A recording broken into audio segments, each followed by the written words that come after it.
is like the sticky rice, eh? I think so. 这个是糯米的吗？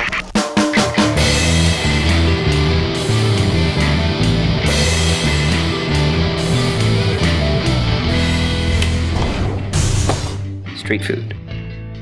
Welcome back from the break. Street Food Season 8 Soldiers On. This week, I'm gonna take y'all deep inside the PJZ. No one calls it that but me, and actually, I don't call it that either. And I'm talking about Panjiazhuang. You know, actually, no one would say PJZ because letters are called different things here in China. I don't know if you know that. Do y'all know about Pinyin? So if you take these three characters here, Panjiazhuang, there is very little information within the character to let you know how to vocalize it, how to say it. You just have to know. Panjiazhuang. The Roman alphabet, though, is still used here sometimes. Not only for foreign students like us to help us know how to pronounce things, but also for things like typing.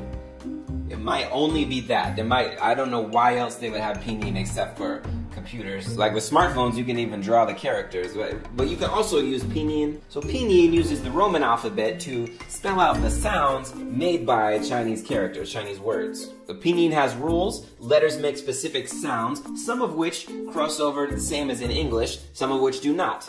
This, for example, is pronounced chu. I could go on and give you more examples, but I'm already kind of deep into this tangent. Anyways, the letters also have different names in Pinyin. So this is not a P. This is po. That's a po right there. This right here, not a J. This is G.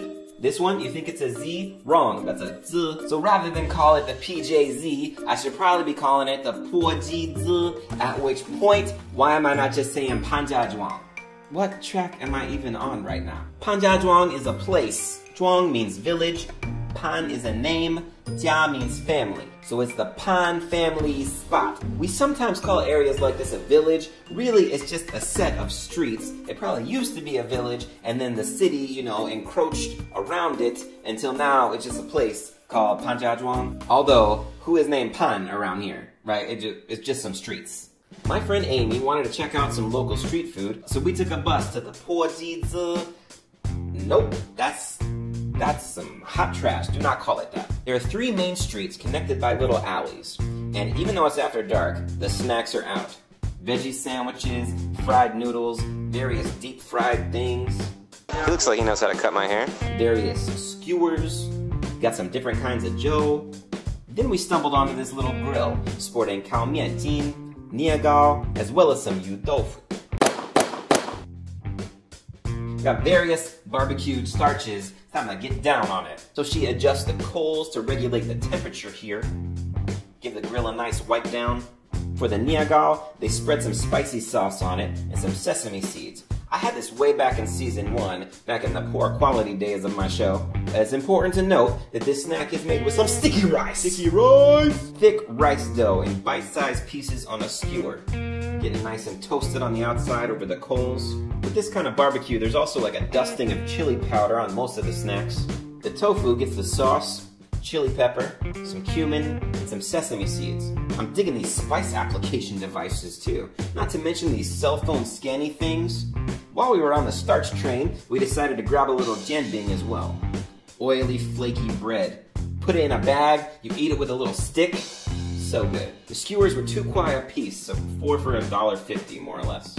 Amy liked the tofu. You know, like the fish balls that you can eat with soup or noodles? This is tasting like it, but it's spicy. The niagao is spiced similarly, so the flavors are very similar. It's more about the vehicle for the spice. So which vehicle do you prefer? A moist, fishy tofu, or a stick-to-your-ribs kind of rice dough? I like both, but in the clutch, I go with the yu tofu. The cow roast spice just pairs really well with the flavor of the tofu.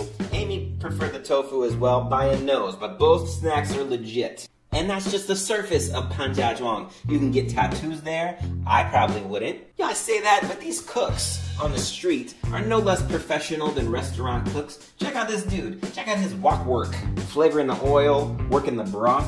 This guy knows his stuff. This kind of snack is pretty run-of-the-mill here in Shan. A skewer of something with some local cow roast spice. but it's hard for me to find an equivalent to something like this in the West. It's definitely a flavor that I grow to miss when I'm out of town, and starches like this are excellent alternatives to the same old normal thing you get at Chinese barbecue. Let me know what you think, street foodies. Next week, Aimee and I will hit up a noodle shop in Panjiajuan, and we will sample a rare street beverage. Join us for that. Until then, Eat it on the street.